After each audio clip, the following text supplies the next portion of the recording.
po, good afternoon po. Ito naglalakad ako sa papuntang trabaho, mga kabis.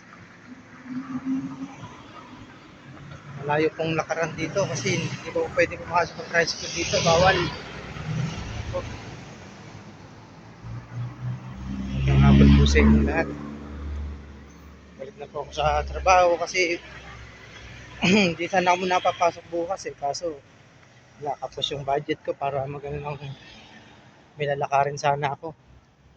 Kaya sabi ko kay commander pati na lang ang sasakayan at uwi na rin ako.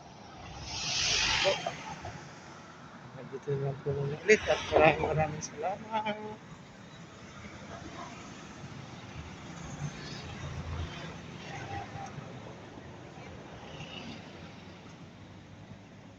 Habang na tayo mga boss.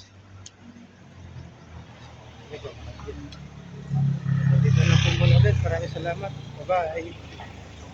Ito po ako sa DMCI Taguig. Po yung mga condo rito. Bye po sa inyo lahat.